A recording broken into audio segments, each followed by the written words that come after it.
It's hard to believe that it would take 2 centuries for the Lord to raise up a great man to bring that ballroom finally to stand where it needs to stand. You getting some of this El Nino?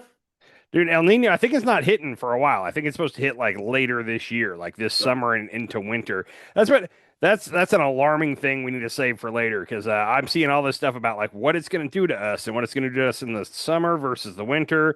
Apparently, it's going to hit around the equator much worse. But overall, like we have so much stuff to worry about right now. Like let's worry about El Nino in a couple months. Like there's like I don't know. the It's raining. It's been raining for like 3 days here in Denver. we've had one solid day full of rain here in Oklahoma, so I'll take it. We were in drought conditions, but Yeah. I will say this right off the bat. The biggest thing happening right now, in my mind, has to do with overall corruption going on at the White House. I don't know if you've seen all the stuff that Trump had to disclose his stock trades for the last quarter, and he all of a sudden started trading like a madman. 3,700 trades this quarter.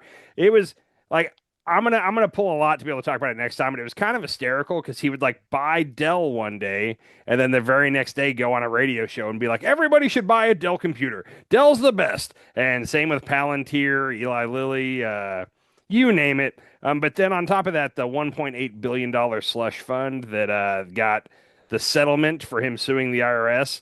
Hmm. That is, I want to be able to talk at length about that. And I just don't have enough pulled. But the corruption that is possibly going to happen out of there, that's all unaccounted for. Like it's a one-time payment from the DOJ to this trust. And then once that gets to the trust, they don't have to tell us who's receiving it or any, like it's just gone. Like at that point, it's dark money. It can go to whoever they want it to with no accounting for it whatsoever. So it actually took place. It's I passed. believe it's take. I don't think there's any way to stop it. Like the 1.8 billion is the only thing that has to happen now is the attorney general has to name 5 people to the board, and then that board will decide who gets the money. And it could be Trump, it could be his family, it could be his allies, it could be the Proud Boys, it could be the people. I'm just gonna say this: January 6th, both sides, I think, both sides are absolutist about it. Like the left will be like, everybody at the Capitol was trying to overthrow America. That's not true. The right will say they were all peaceful. That's not true. Like there was an opening group that stormed and broke the windows and barged their way in, and those people all deserve to be in jail. After that, for hours after that, people were just walking on into the Capitol, and police were kind of standing there because they decided at a certain point, hey, let's not fight this. Yeah. It's very different between that first group that broke in and then the people that came 3 hours later and were like, oh, the cops are letting us walk in. This must be fine. Totally different Yeah. thing.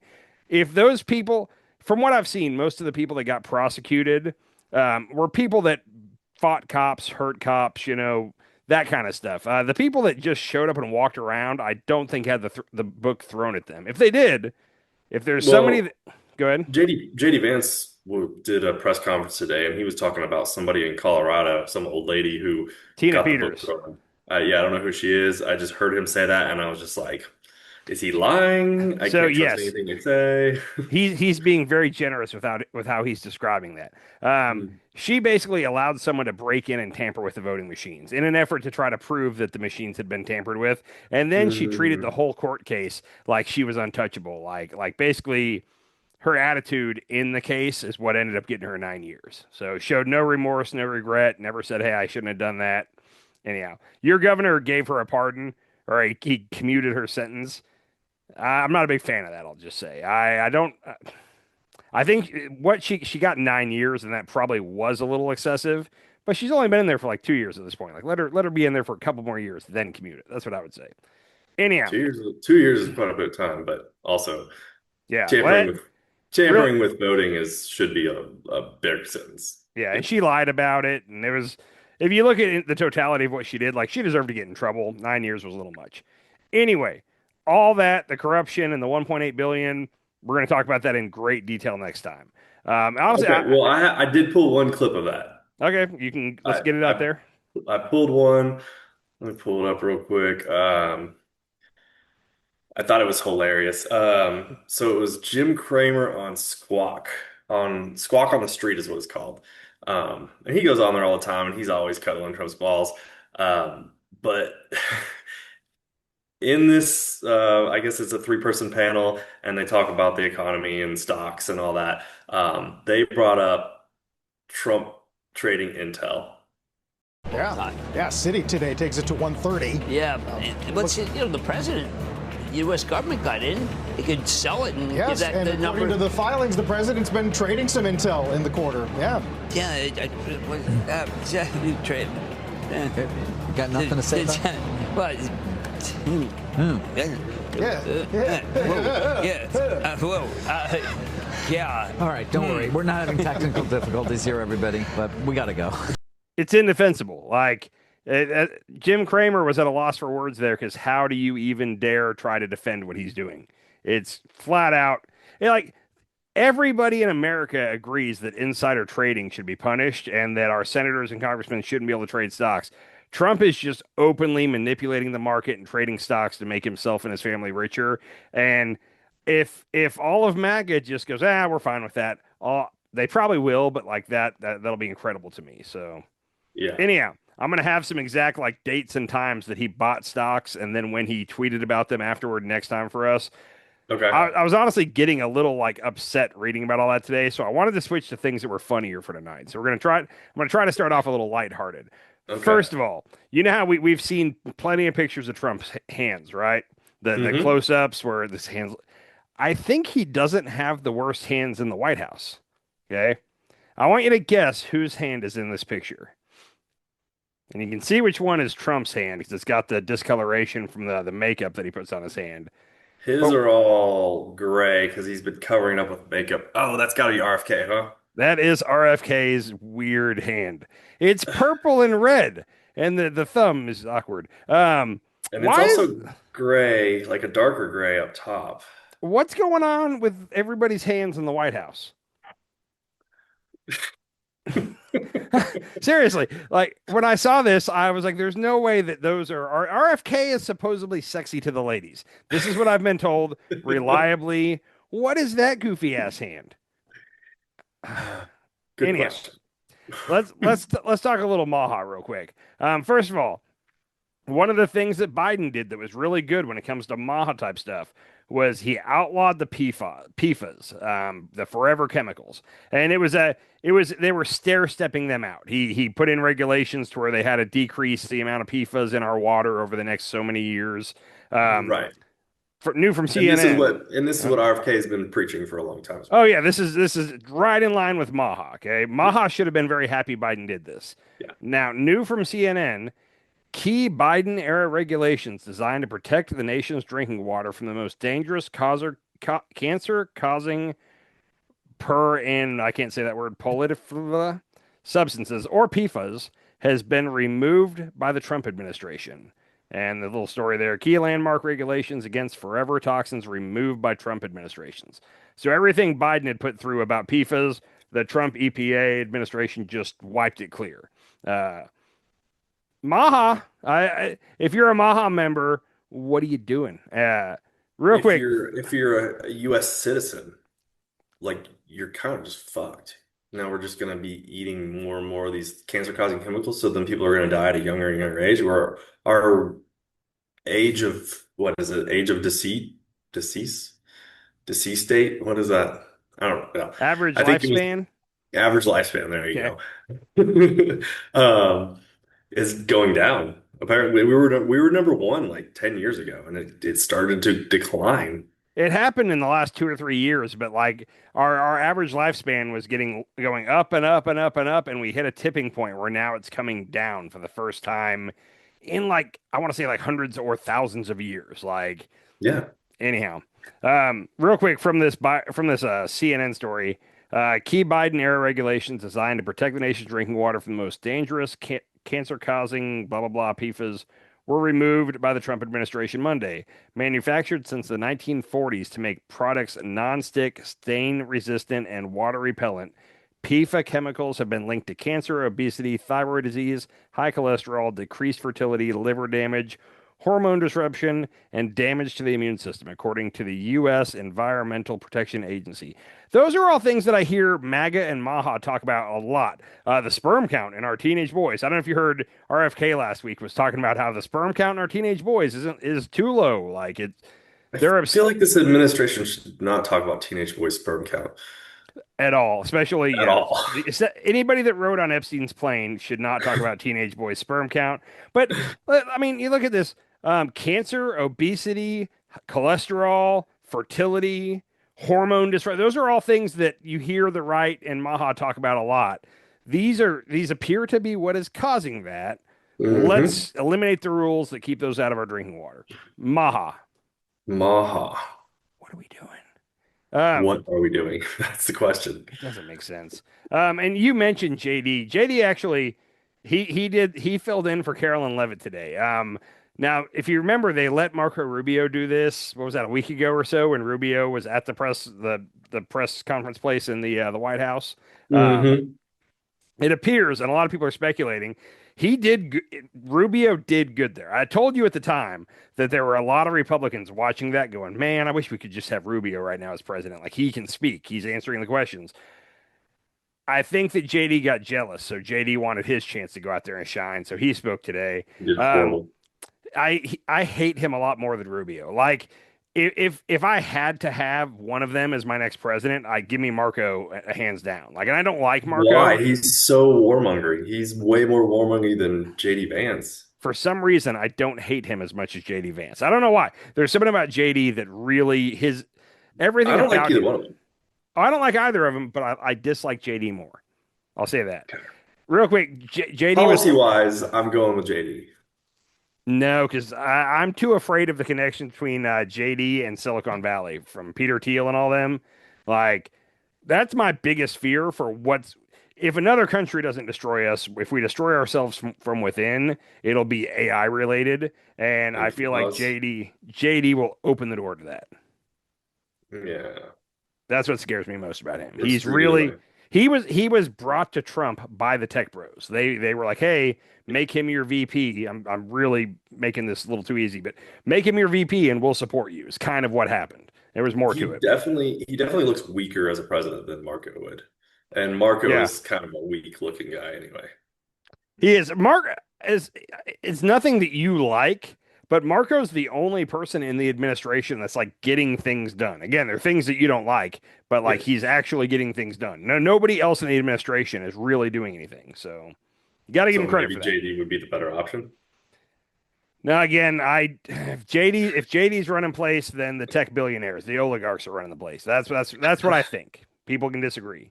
Real quick, JD was speaking over the weekend, and I thought this was perfect. We're both from Texas, and in Texas for the last 15 years, all the political ads are like, the Democrats are ruining Texas. Be sure to vote Republican. And it's like, Republicans have been in charge since 94, I think. Republicans have fully been in charge of Texas. If Texas isn't doing well, it's not the Democrats, it's the Republicans. You know, it kind of doesn't make sense to me. Here's a quick clip from JD Vance over the weekend. If you want to rebuild the American dream for the next generation, vote against the crazy leadership in Washington, D.C. Vote against the crazy leadership in Washington, D.C. All right, that's you. Republicans have the House, the Senate, and the presidency.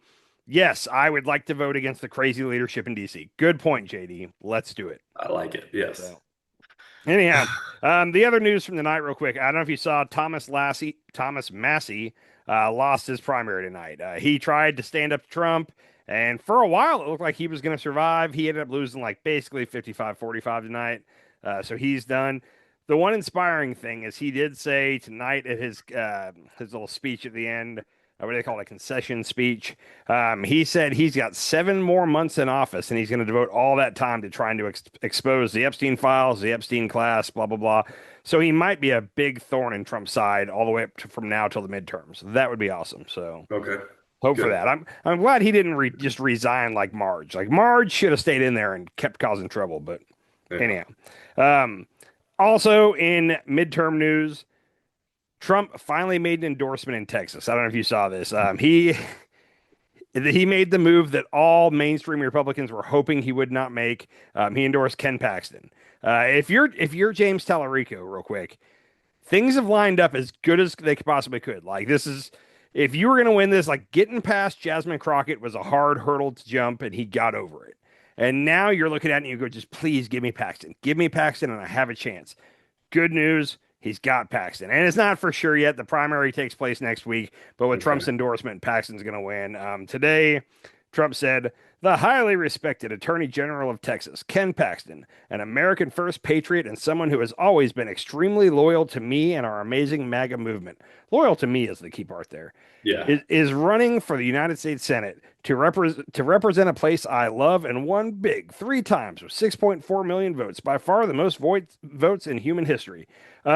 He went on to say that the reason that he didn't pick Cornyn is because Cornyn didn't stick with him when times got tough. Meaning the only time Cornyn didn't stick with him was right after January 6th. And Cornyn did not vote to impeach Trump. He could have. There were a couple of Republicans that did. Cornyn didn't, but Cornyn did say, hey, this shouldn't have happened. The president bears some responsibility here. That's basically all he said. Either way, let's go Tallarico. Now, if they're going to go with Paxton, they have to understand that now they're going to have to put a lot of energy and time into Texas, and money is the key thing. This is money, and this is why John Thune, the head of the Senate, and a lot of the Senate Republicans are pissed right now because they have other tight races and other places they need to spend money on. If you would have made it Cornyn, theoretically Cornyn could have won by a couple points, and you wouldn't have had to spend so much money in Texas. Now you're going to have to really fight it out in Texas, which is going to pull resources away from other states. They're going on the attack against Tallarico, and this might be my favorite thing that's happened in the last week. Obama went to Austin, met with Tallarico. They spent a day together. Tallarico took him to his favorite taco shop in Austin. I can't remember the name of it. I figured you might know what it is, but they went in to get breakfast tacos.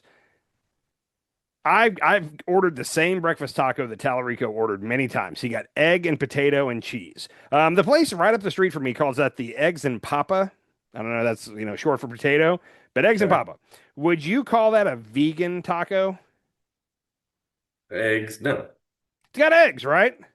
Yeah. So when the video Vegetarian. when the video came out of him and Obama ordering, Republicans in Texas tried to jump on the fact that he's a vegan. He didn't order any meat on his taco. And it's well, normally when I go, I get 2 or 3 tacos. I get a bacon, egg, and cheese, a chorizo, egg, and cheese, and I'll get an egg and papa is what it's called. Sure. I wouldn't say that's vegan at all. That's kind of a standard breakfast taco. Eggs and potatoes, a little bit of salsa, cheese. Sure. Delicious. It's a vegetarian taco. I didn't know that this had happened. I guess they were out on Friday or Saturday. And then when Trump was flying back from China, I saw this video of Trump on the plane, and this is kind of what tipped me off to all this was going on.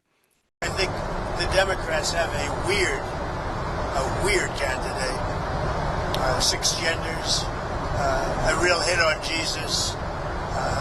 This guy is bad news with his mask from relatively recently, and he's a vegan. All of a sudden, he's not a vegan. He was a vegan.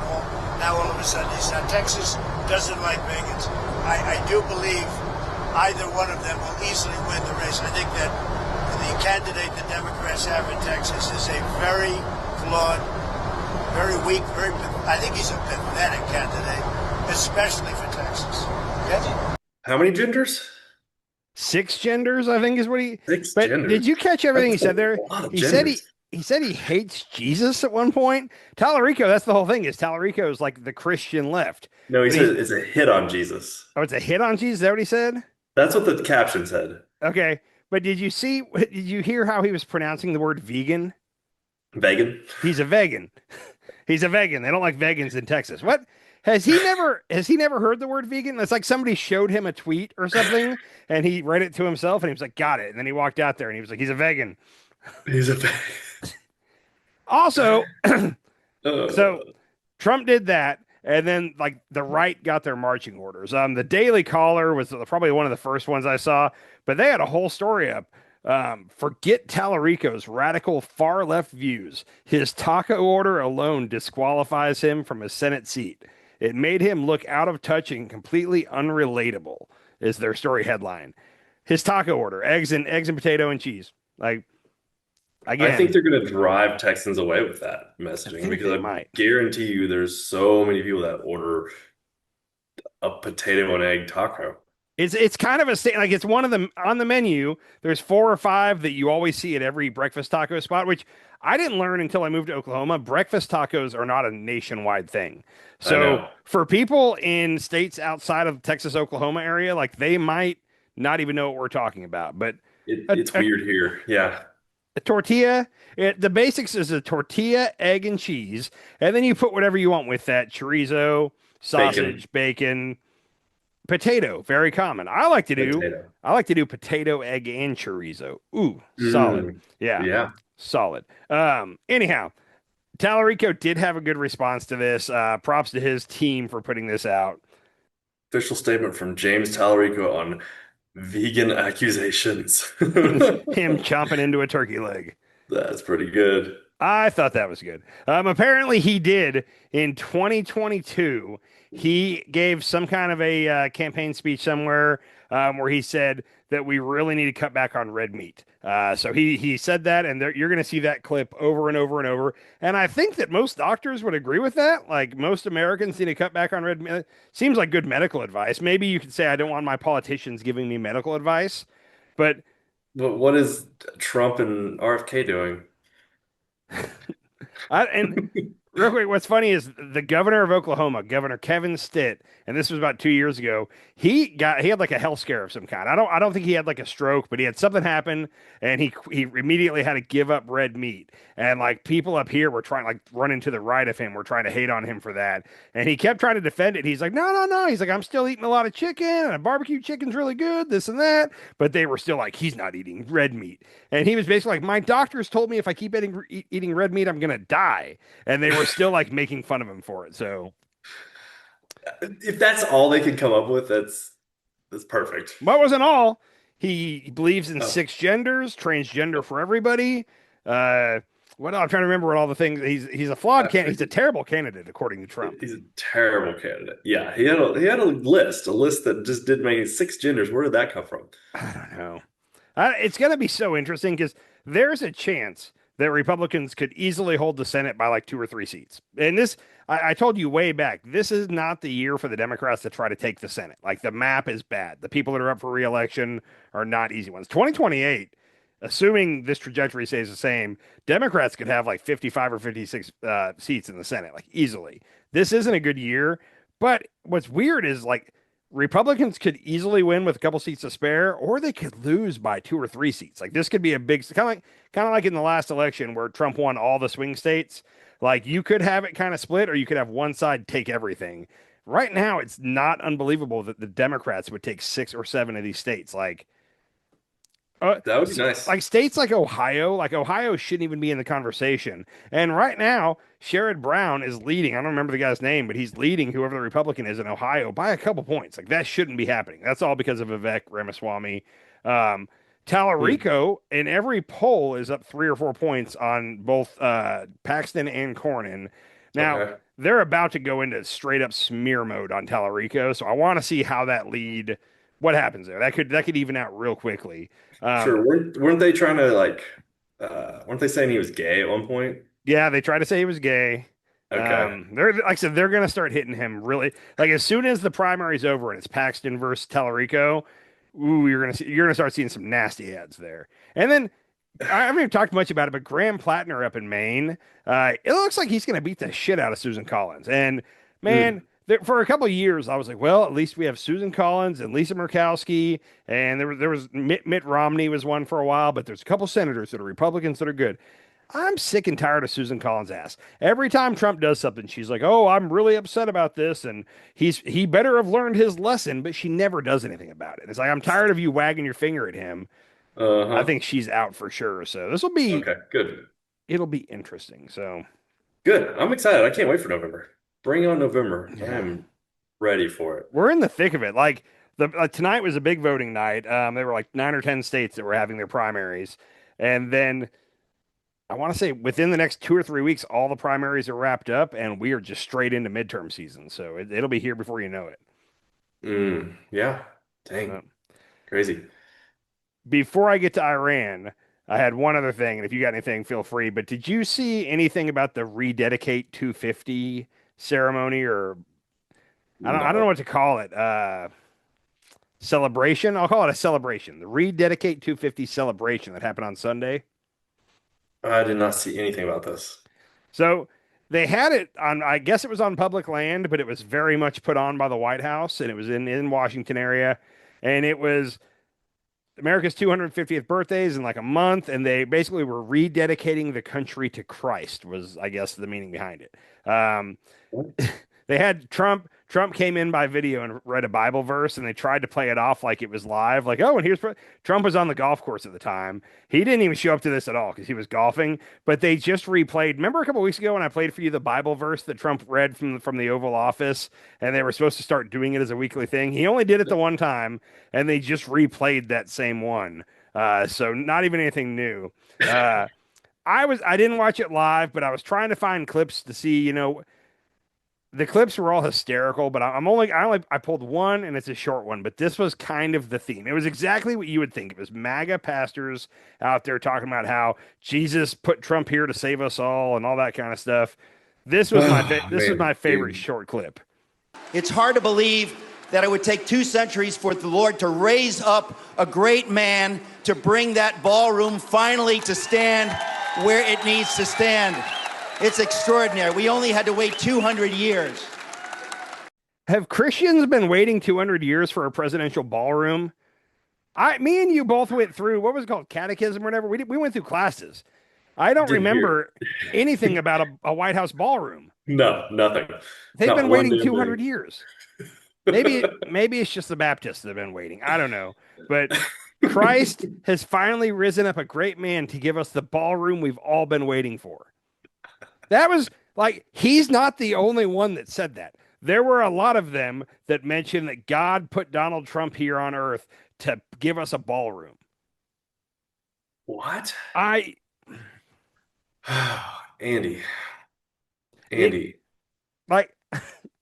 I'm trying really hard right now to like give religion a chance. Like my wife and me have talked about like possibly going to church on a regular basis. It would be good for our daughter. Like I'm trying really hard to be open-minded about this. And then I keep seeing, and it's always like, would you call those like evangelicals, or is that like Christian nationalists? I don't know what the right word is, but like when I see videos of them, it makes me be like, no, I'm not doing it. Like I'm not getting involved in this. These people are crazy. I want to call it the MAGA Christians, but I feel like that's going to lump in some people that are MAGA and Christian, but don't put them together. I think you kind of do. I think that's kind of part of the whole MAGA movement. That's so weird. It is. And it's kind of evil, especially to be affiliated with a religion. What's weird, the people that wrote the Declaration of Independence, like the founding fathers of our country, like they were very, very clear. And not just in the Declaration, not just in the Constitution, but like in other areas, they were very clear that this is not a Christian nation. This is a nation where you are free to be a Christian or a Jew or a Muslim or whatever you want to be, you can be, because this is America. Several of them were deists. Is that how you say it? Deists, I think is the right way to say it. But yeah, they really had no belief in a higher power whatsoever. Like, what's happening now is they're putting a lot of effort into saying, like, this has always been a Christian nation. It was founded as a Christian nation. The founding fathers intended for it to be a Christian nation. And it's like, the truth is the exact opposite. But if you watch these rallies and these Christian pastors, like, not all of them, the MAGA pastors, I always say pasture. The MAGA pastors, like they are trying to sell their flock on that story, and it's working. Like the founding fathers, the whole point was to make it a nation where all religions can exist, where you're free to believe what you want to believe. Yep, and you can believe we nothing. Also, like growing up in Texas, we also like looked at Iraq and Afghanistan, and we're like, oh, those Islamic nations, like. But most of the Islams are peace-loving nations. I feel like the Christians are like the war-hungry nation, or the war-hungry religions. For a second, you almost said whore-hungry. I was like, who are we talking about here? Whore-hungry. No, and that's like, I love it. And talking about Iran, I can think of several times that I've seen Pete Hegseth and Marco Rubio, and they'll refer to them as religious fanatics. You've got a bunch of religious fanatics running Iran. And it's like, dude, have you heard Pete Hegseth talk? Like, we have a religious fanatic running our Pentagon right now. Like, that's scary. Like, I don't want to say every country, but we're not one to point fingers and call somebody else religious fanatics. Like, we've got them high up in our elected offices, is all I'm saying. It's very scary. So, what are you going to do? Yeah. Just another avenue that the USA is going downhill. That's scary. Yeah. Dude, we've been talking about how you can't trust anything the administration says. Yeah, I don't trust them at all. There's some information coming out about Cuba right now that's kind of wild. I think I know what you're talking about. You got a video on this? Yeah, check out Cuba. I want to head over to another story that we are following here, and this involves Cuba. Take a look right here at your screen as in the wake of the CIA director's visit to Cuba, Axios now reporting that Cuba has acquired more than 300 military drones and recently began discussing plans to use them to attack the U.S. base at Guantanamo Bay and possibly even Key West, Florida. The reporting comes, Axios says, from classified intelligence that was shared with its publication, and that it would show a degree to which the Trump administration views Cuba as a threat. Now, we're also getting other reaction coming in here. This is via Reuters, as we heard from the Cuban foreign minister, who is now accusing the U.S. of fabricating a, quote, fraudulent case to justify economic sanctions and potential military intervention. The minister's comments followed that report we mentioned by Axios, citing classified intelligence, which said Cuba had acquired more than 300 military drones. So, Who yeah. do you believe? Okay, first of all, I don't find it likely at all. Like, I don't give it a 1% chance that Cuba, who is there, it's a failing nation right now. Like, we have sanctioned them and embargoed them to the point where it's about to collapse. Oh, but yeah, they're about to launch a sneak attack on the best military in the world. Sure, that makes sense. That I'm inclined to believe the U.S. government here. That said no one ever. And real quick, I'm glad you pulled this. I have the tweet from Axios that started this all off. It said, exclusive, Cuba has acquired more than 300 military drones and recently began discussing plans to use them to attack U.S. assets, according to classified intelligence shared with Axios. I love how they put at the end here, this intelligence could become a pretext for U.S. military action. They're flat out saying at the end, they're basically going to use this as a pretext to attack Colombia.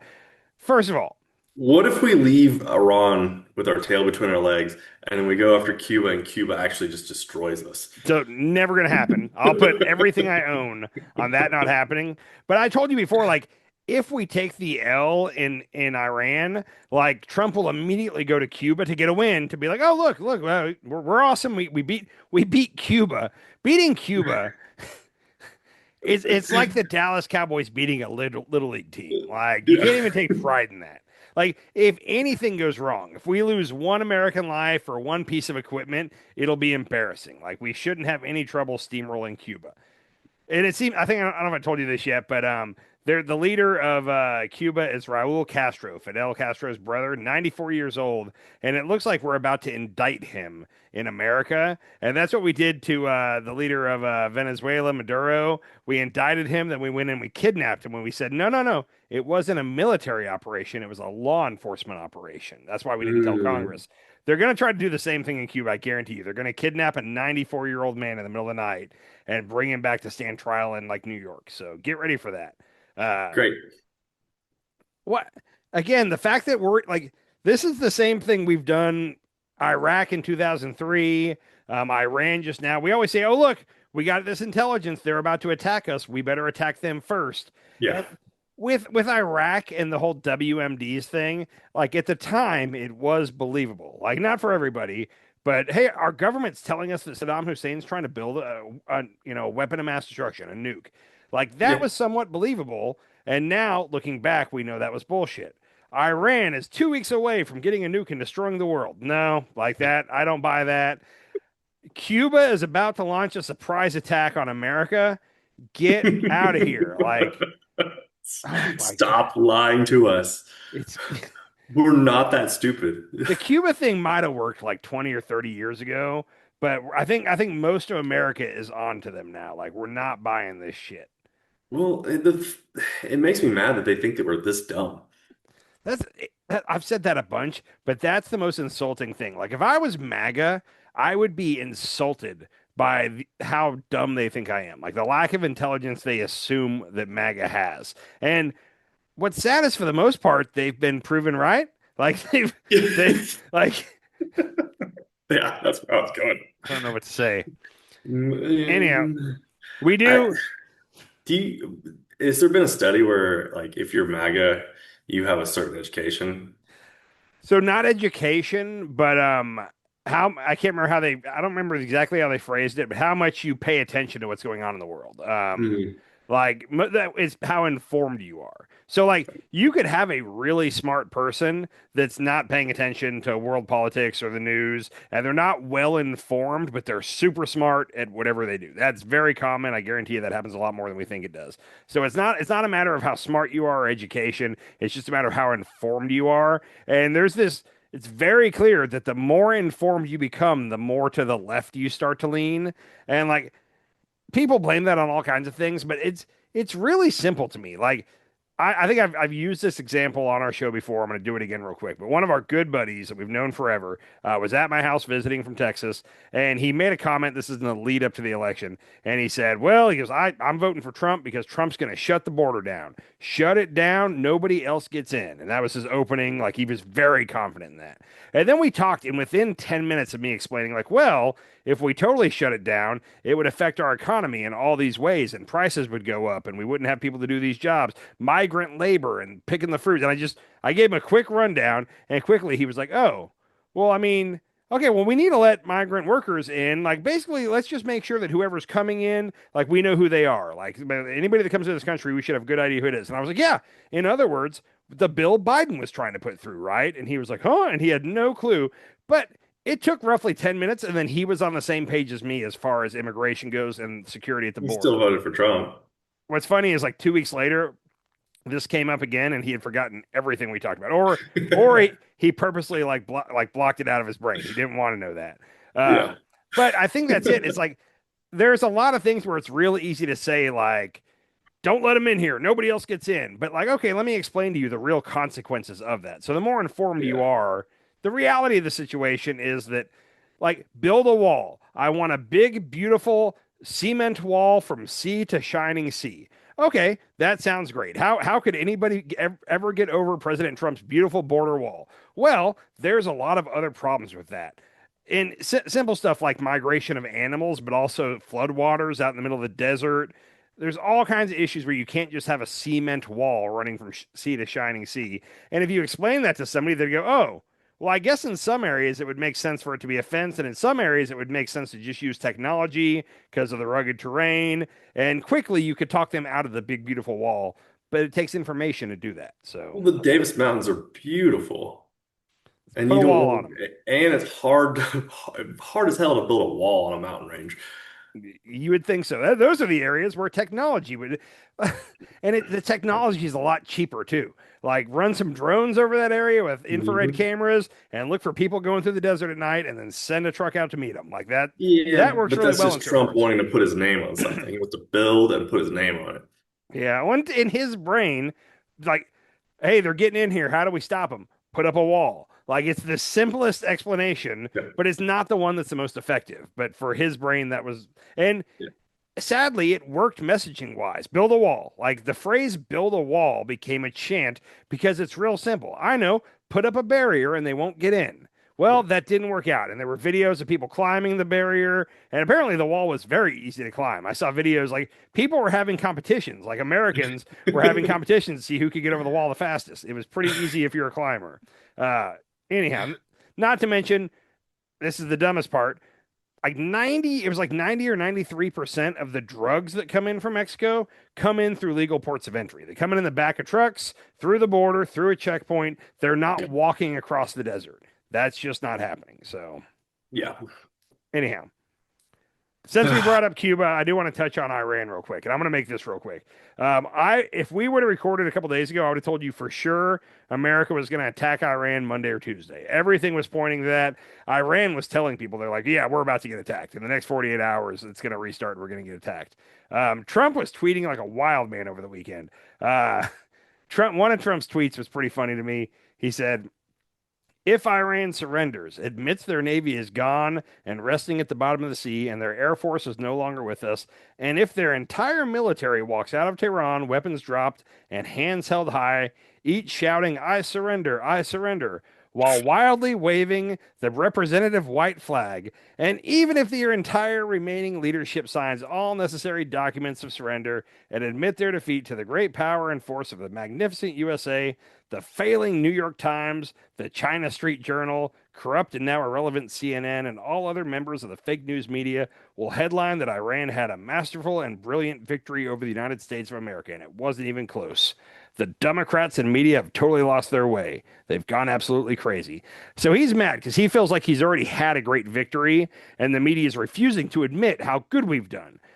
Anybody looking at this objectively will say this has been an embarrassment. Our whole interaction with Iran to this point has been a little embarrassing. We definitely haven't had a great victory. But didn't even China just say that it's been embarrassing for us? Yeah, China said we were a nation in decline. I don't think they said anything about Iran embarrassing us. But they were talking about Joe Biden, not Trump, according to Trump. Oh, yeah. Okay. Which, on that note, and I didn't pull much on this, but remember how I was saying, I was like, at least he didn't give up Taiwan. When he was in China, he could have given up Taiwan. It appears he's 50-50 on that. He's debating whether or not we're going to let the next weapons package go to Taiwan or not.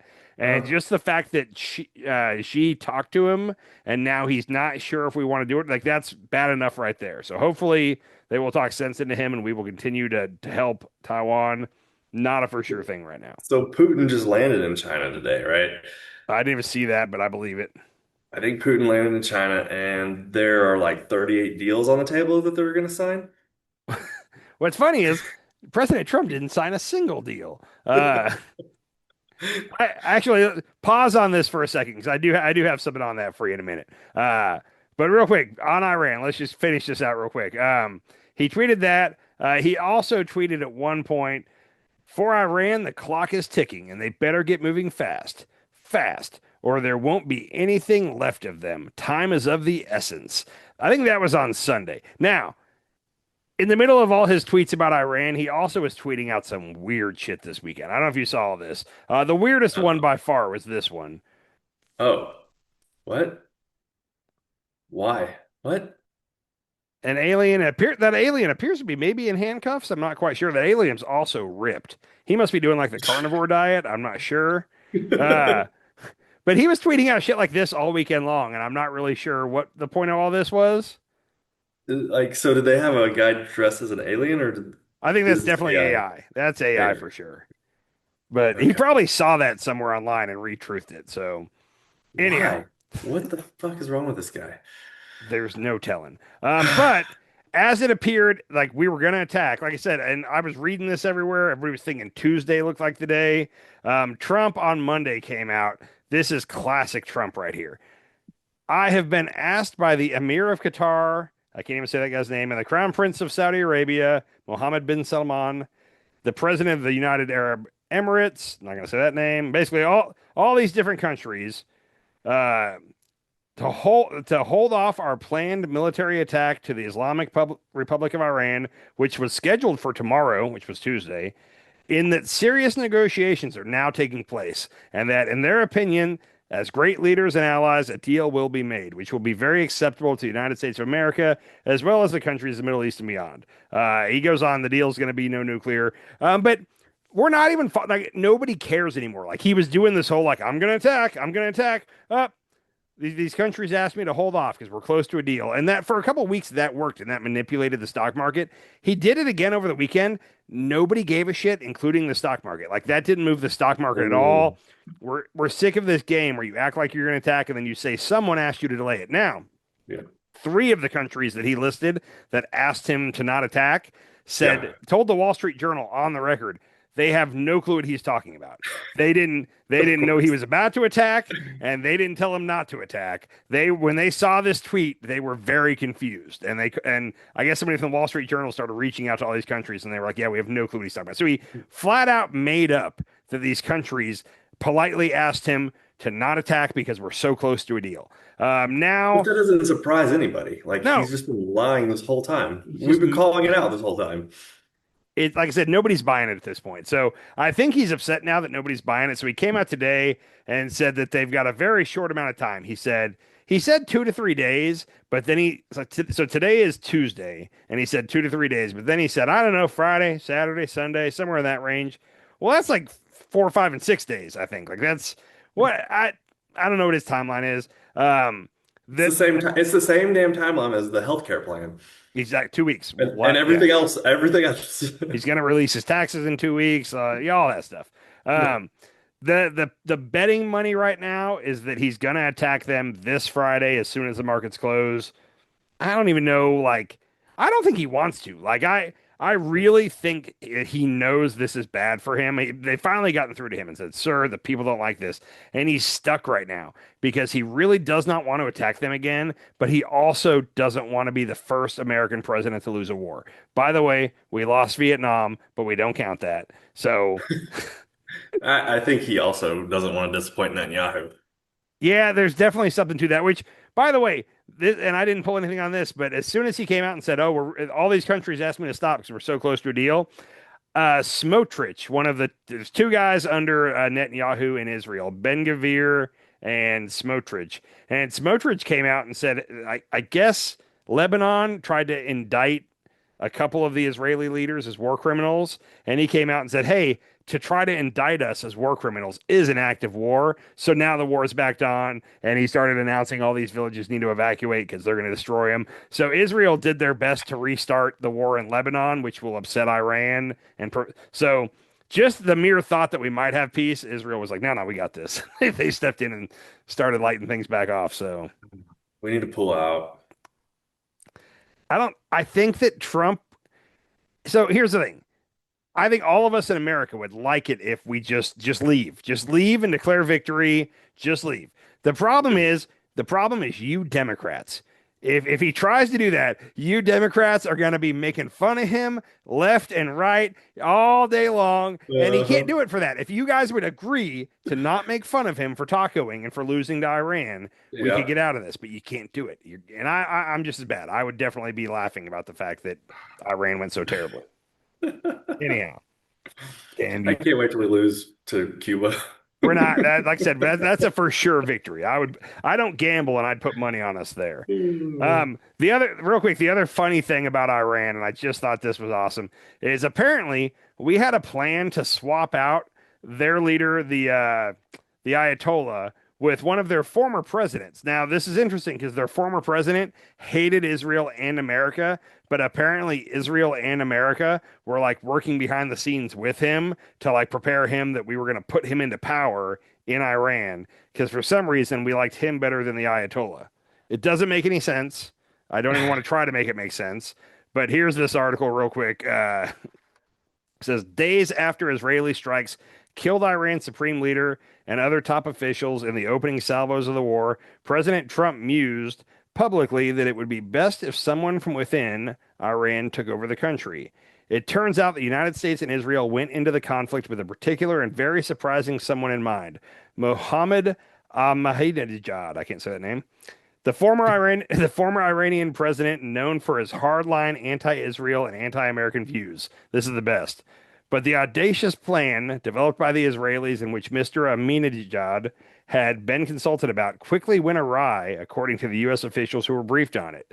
He was injured on the war's first day by an Israeli strike at his home in Tehran. Of course he was. That had been designed to free him from house arrest. The American officials and an associate of his said. He survived the strike, they said, but after the near miss, he became disillusioned with the regime change plan. So they had a guy set up who was anti-Israel and anti-American that was going to swoop in, and Israel bombed his house in an effort to free him on the first day, and he got injured, and nobody's seen him since. So, okay. I don't understand the concept of bombing his house to free him.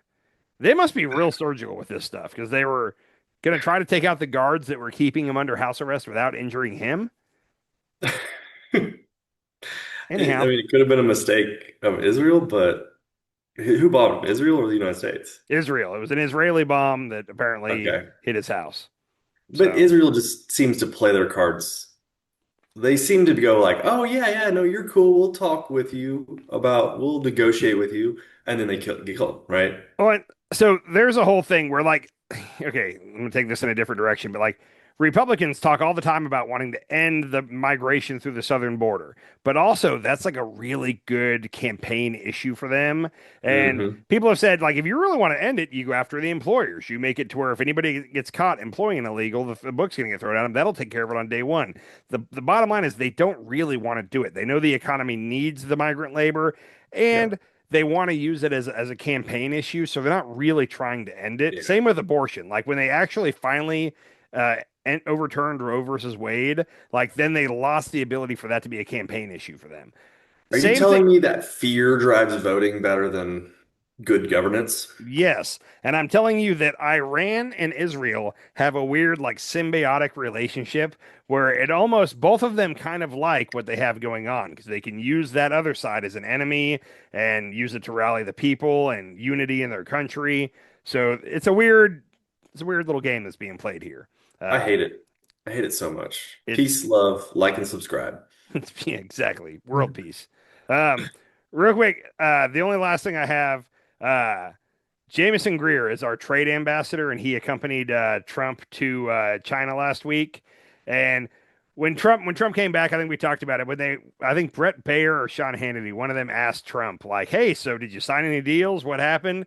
And he was like, "Well, no. I mean, the relationship's the most important thing, and that's good." And like he had nothing to say that. Like normally, here's the thing. Normally, when you do this, you would have envoys that you would send over and be meeting with China for months leading up to this. You would have all the details ironed out to where when Trump gets there, there's something ready to be signed. But they didn't do any of that pre-work at all. In fact, several of the Chinese delegation people have been quoted in the papers as saying, "Yeah, it was really weird. It's like the American side didn't prepare at all. Like we prepared for all this, and they just came in like, what do y'all want to talk about?" Anyhow, they sent Jameson Greer out on the Sunday morning shows this week.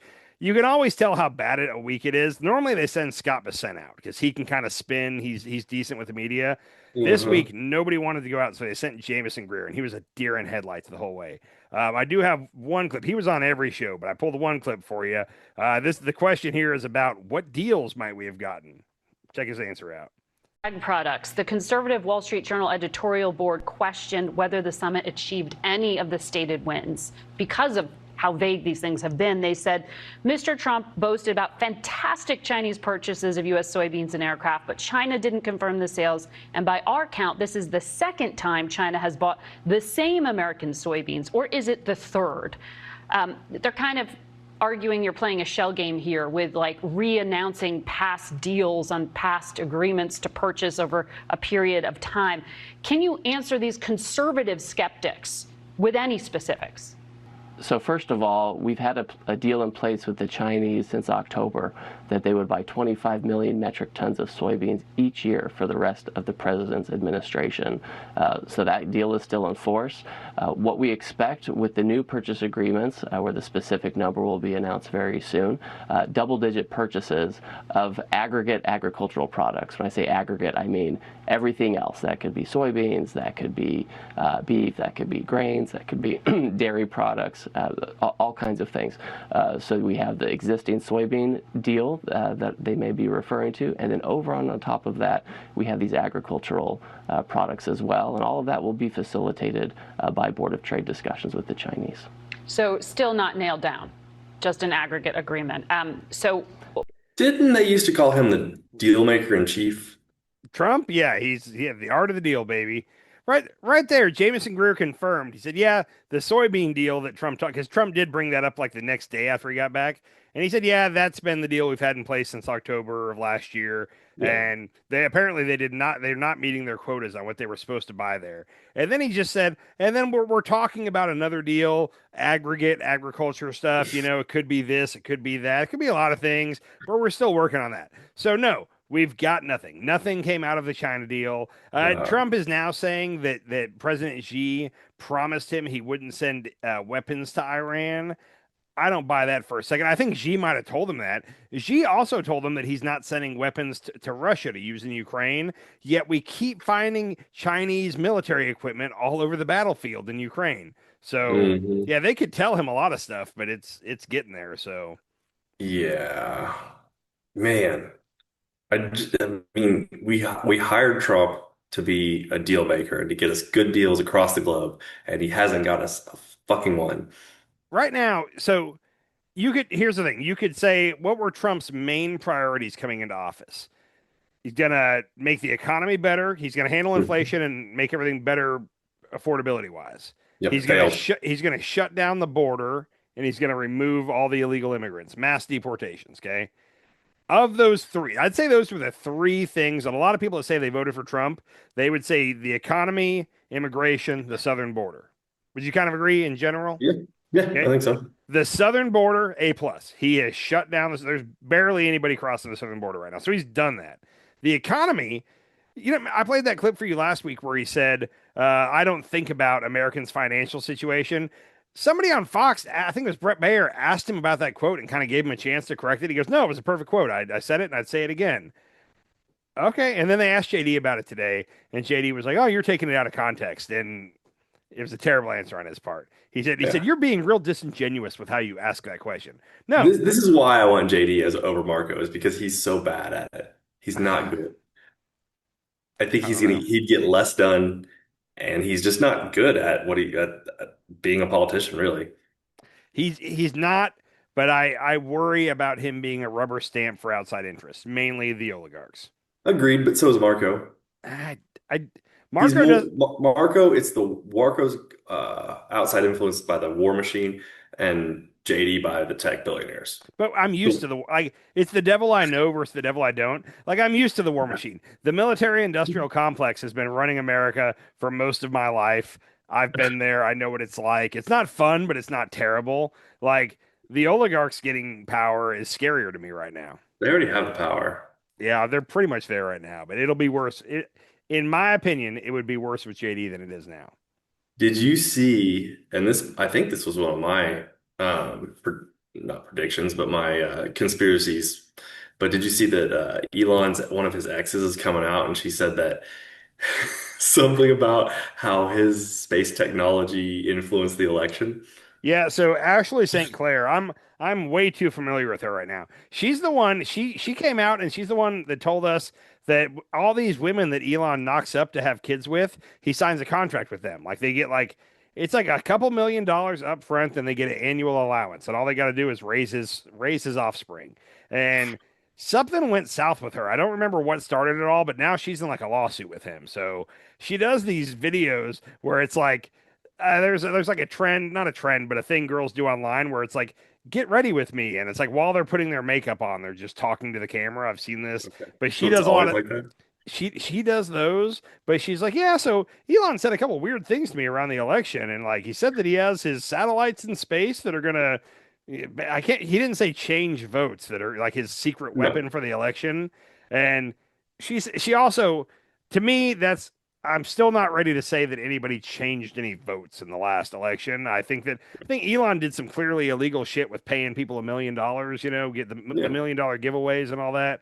The more interesting thing that Ashley St. Clair is talking about, most right-wing influencers, according to her, are paid for by billionaires. Like the Tim Pools, the Benny Johnsons, all that. Like, they have a Koch brothers style billionaire behind them that is financing their show to stay on the talking points. That apparently is not as common on the left at all, but on the right, it's just extremely prevalent. So, Interesting. Yeah. She said there were like text chains where somebody from like the Trump campaign would send it out like right after the shooting, for example. The one at the White House Correspondents' Dinner, where like immediately afterward everybody was like, "This is why we need a ballroom. This wouldn't happen." Like from what she says, like as soon as that happened, a mass text went out to all of them like, "Here's what to say," and then they all come out. And I believe what she says there because you Yeah. see that happen way too often where like all of a sudden it's like a memo went out and they're all saying the exact same thing. And according to her, that's well orchestrated and paid for. Yeah, why would they think that was the first thing that they needed to post after there Mm. was a shooting or attempted assassination on the president? It's yeah. What's funny is the ballroom is his number one priority right now, above all else. Like they're What trying to about the reflecting pond? no ballroom by far. The reflecting pond is getting done. It's taken longer than expected and it's over budget, but it's getting done. The Of course. ballroom right now, so they're trying to pass a reconciliation bill again, and I don't fully understand. I guess once a year you can pass a reconciliation bill, and from what I gather, you can do it with 50 votes in the Senate. So you don't need any of the other party. If you control the House and the Senate, you can pass it.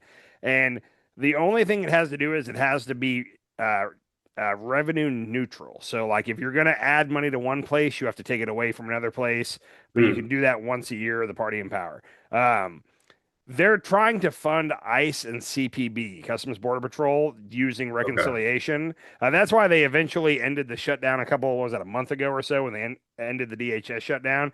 And it's because they were like, hey, just agree to the Democrats here and we'll fund the other two, ICE and CPB, with reconciliation. So But what are they going to take from? I don't, probably healthcare, probably Medicare, Medicaid. I don't know. Yeah. Anyhow, they're all set up to pass that. Like they have the votes to pass ICE and CBP funding, but now they've tied this $1 billion for the ballroom to that, and apparently it's probably not going to pass the Senate. And even if it somehow gets past the Senate, it's looking like dead on arrival in the House. There's too many House people up for re-election. You got to think they get reelected every 2 years, so the entire House is up for re-election every 2 years, and too many of them are in battleground districts where they're afraid they're not going to win. And if they vote to approve $1 billion for the ballroom while inflation is up and gas prices are up, like that's they think that they could lose because of that. So they're basically telling Mike Johnson, don't put this. If you put this on the floor, I have to vote against it. Do not put this on the floor.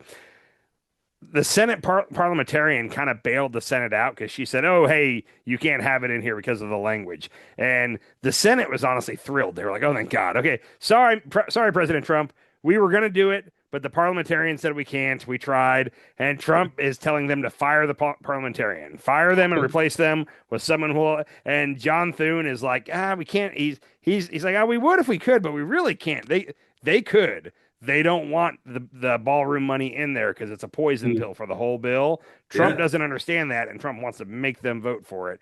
But it's kind of funny because that's the ballroom is the only thing standing between ICE and Customs and Border Patrol funding, which they desperately want. That's one of their main things they ran on, and it could get held up because of the ballroom money. So that's hysterical to me. I think he cares about the ballroom more than he cares about funding ICE. Do you think he just wants to stay in the White House? Like he's gonna like even if he doesn't like win or whatever, he's just gonna hunker down in the basement of the ballroom and like just stay So there. He's like, he I'm ac- not leaving. he actually said it was yesterday or today. He was standing in front of the ballroom being built. Right now, it's a huge hole in the ground. It's going to go down like 6 floors or something underground. There's going to be a hospital under there and all kinds of stuff. Um, but he was talking, and he said flat out, he's like, this is going to be. I'm only going to get to use this like once or twice. I'm doing this for future presidents. Like I'm barely going to get to use it. It's going to be built, and then I'm going to be out of here. Okay, maybe, but like I also it seems like he's building a bunker for when he refuses to leave. And he kept talking about drone protection, like it's going to Uh-huh. be drone proof. But then today or yesterday, whenever he was talking, he said that there's going to be like it's going to be a drone launching spot on top of the ballroom. Like they're going to be able to launch drones from there to like counterattack. Okay. That scares me. If he locks himself in the White House and people start to like protest outside the White House and he starts launching drones from the White House to the gates, like that's I'm not saying that's gonna happen, but like you could imagine a scenario. Didn't they have machine guns on the roof of the White House in Idiocracy?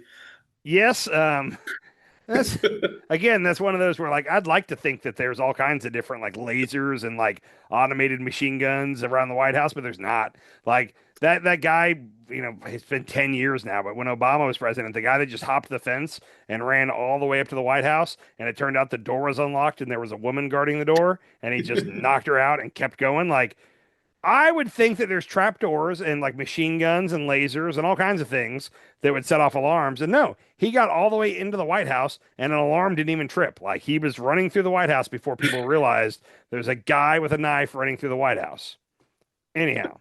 Yeah, you'd think the White House lawn would just be full of like tripwire lasers or whatever. You would think, and snipers on the roof and people hiding in bushes. No, apparently there's a metal fence that's somewhat easy to jump, is from what I gather. So, and that's the first guy to ever jump the fence. He probably isn't the first, but he's the one in our lifetime to do it. And anyhow, that's where we're at with all this. So the ballroom, I love it. I want them to have to vote on the ballroom, and I want them to pass it. As much as I don't want to waste another $1 billion, like do it. Do it and let us campaign against you for it. I want all of them to go on record voting to give the president $1 billion for his ballroom. Please and thank you. I want it passed. Is the defense spending in that bill too? I don't think so. No, this is just reconciliation. So just ICE. I'm sure there's a couple little things in it, but something like that. So that's a totally separate bill. Yeah, that's the budget. $1.5 trillion. That's the budget, and that'll come up in September, August, something like that is when they do the budget. So. Anyhow, I got nothing left. You got anything else for tonight? I got one more thing. All right. I've been kind of looking at the Ukraine-Russia war, and it is interesting. Have you seen recently Ukraine actually did a big strike on Moscow? This is the only thing I pulled from it, but just go video hit. A rare sight of the Moscow metropolitan area under attack becoming more common this month. Ukraine sent almost 100 drones into Moscow and the surrounding region early on Sunday in one of the biggest attacks since the war began in 2022. Residential areas were hit with several people killed just outside Moscow in Khimki and Mytishi. These are pictures from Khimki, northwest of the capital and close to its biggest airport, which also reported finding drone debris, but no damage. Flights were suspended for hours at Moscow airports, which has become a regular occurrence. Several industrial areas were hit, including this oil terminal in the region which caught fire, as well as a refinery in Moscow, which did not sustain damage. Ukraine's President Volodymyr Zelensky said on social media, "This time, Ukrainian long-distance sanctions have reached the Moscow region, and we are clearly telling the Russians their state must end its war." Dude, that's kind of inspiring. I've been seeing a lot about that. Like the tide has turned in Ukraine for sure. Recently, I saw a story where I think Ukraine has taken over like 128 square kilometers of land, like retaken their land that Russia had previously taken. They're doing that. They're killing it with the robotics and the drones. Russia's losing they're losing 5 soldiers for every 1 Ukrainian that's lost in the past, I guess in the past like year. So they're losing bodies left and right. And Russia, they won't hesitate to just send more bodies into the meat grinder normally. But if they're at the point now where I wonder if they're having trouble finding bodies. Even I think it was in the last 2 weeks or so, Putin was speaking somewhere, and he said, he was like, well, it's probably getting close to time that we're going to end the special military operation in Ukraine. First time he's ever talked about ending it. So I'm low-key hopeful that this could end. And now Ukraine's hitting Moscow. Like, that's pretty big. Hitting it with drones, hitting the oil refineries in Moscow. Like, they have Russia on their back foot right now, and I'm very cautiously hopeful for what's going on. I'm very scared. So who in Europe is backing Ukraine? All of Europe, pretty much. Yeah. Okay. I think Spain seems to stay out of all this. Like Spain just doesn't want to have a part in any of these wars. But France, Germany, UK, Poland. Poland is a big one. Poland is the one country in the UK that is really, or not in the UK, in Europe, that is really building out their army and like investing in defense right now. everybody, if you were to play it out, you would say, okay, Putin's going to go after Ukraine first, and then the three Baltic states are easy targets: Lithuania, Estonia, and Latvia.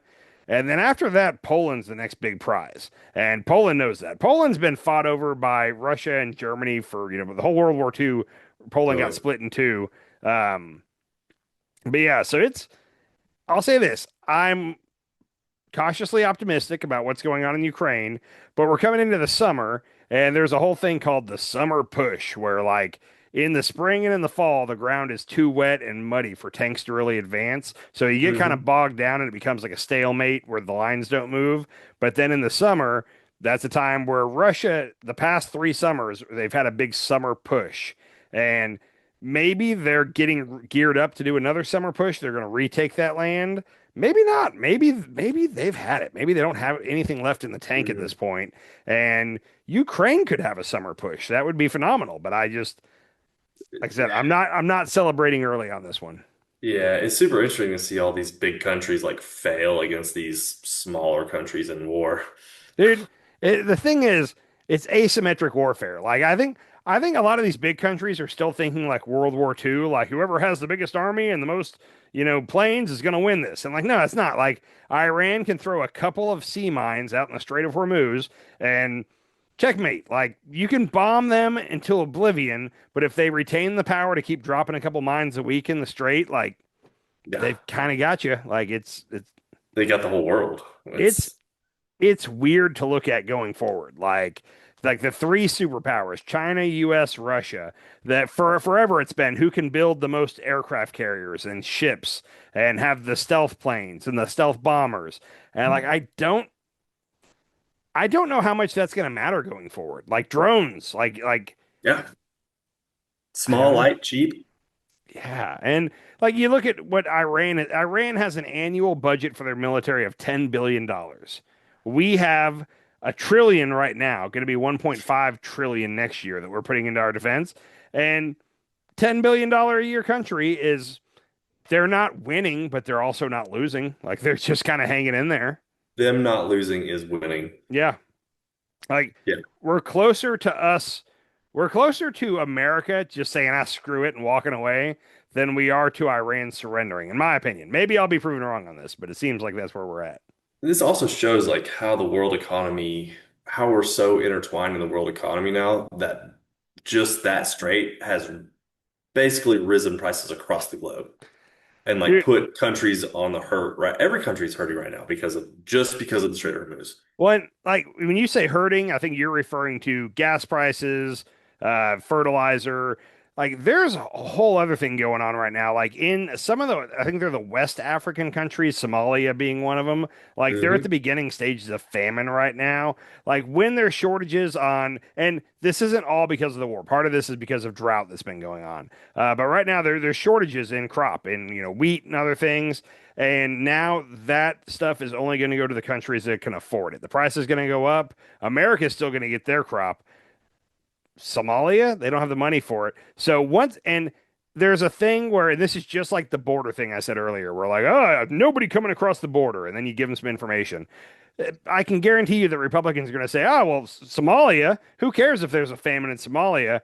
Dude, you have no clue the ramifications of that. That's on so many levels, let alone people are going to flee Somalia. When they flee Somalia, guess where they're going to end up? They're going to end up in Europe and America. Like, again, like you got to think out the steps of what's going to happen here. Like a famine in third world countries is going to hurt us in first world countries. And if you don't think it will, grab a bucket of popcorn and hang on and just watch, because you're going to see this is going to be bad. Not only that, but it's like how many trillions of dollars are the American people in debt, personal debt right now? Like we just talked about it. There's like 18.8 trillion dollars of personal debt in America. Yeah. Highest ever. So people are putting groceries on their credit card right now, is what they're saying. And that's like a big sign that things aren't going well. So if prices of food go up even more than they already have, people are going to be just hurting here big time. Well, and we kind of talked about it last time, but people right now are making their summer plans. They're one big trip this summer or whatever. Airfare has gotten out of control. Price of tickets is going up. you can't drive. Gas prices are out of control. So a lot of Americans, and there's been studies on this going on right now, but a lot of Americans are just deciding they're going to stay home this summer, and that's going to hit the hospitality industry, hotels. Like I think we talked about this, but like the quarters, like quarter one's always kind of slow. Quarter two picks up. Quarter three is real busy because it's late summer, people traveling. Quarter four it starts to get slow, but then it has Christmas at the end. Blah blah blah. Like quarter three, when you average out the yearly GDP, quarter three is the strong one that's bringing the average up.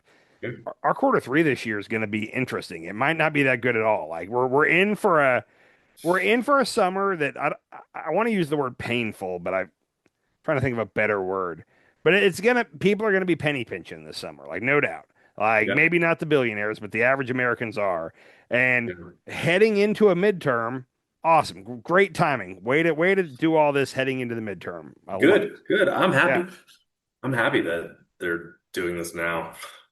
We'll see. Like hopefully we can get our people in there. We can kind of turn some stuff around.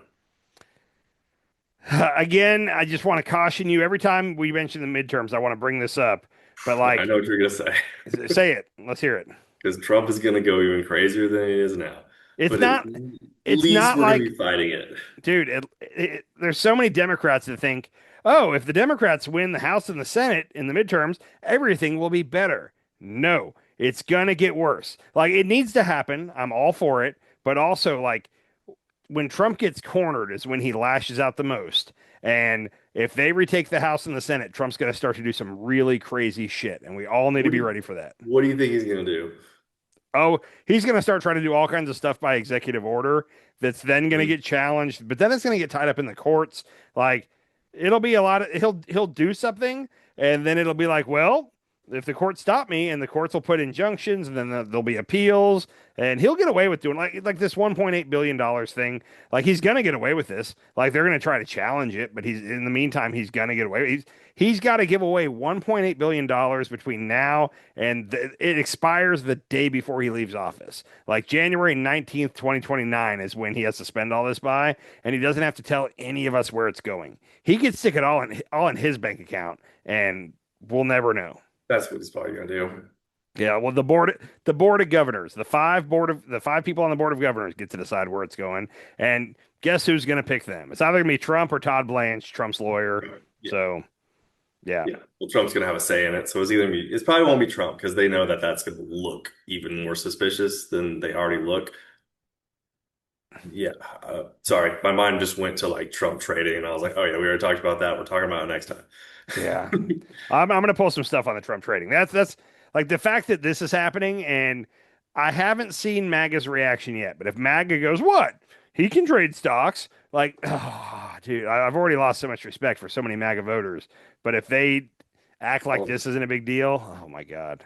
So, anyhow, that is all I have. Sir, you got anything else for us? No, I don't. Like and subscribe. Peace on earth. Like and subscribe. Peace on earth. Awesome. I'll talk to you later this week, buddy. Later. Sometimes you eat the bar. Sometimes the bar eats you.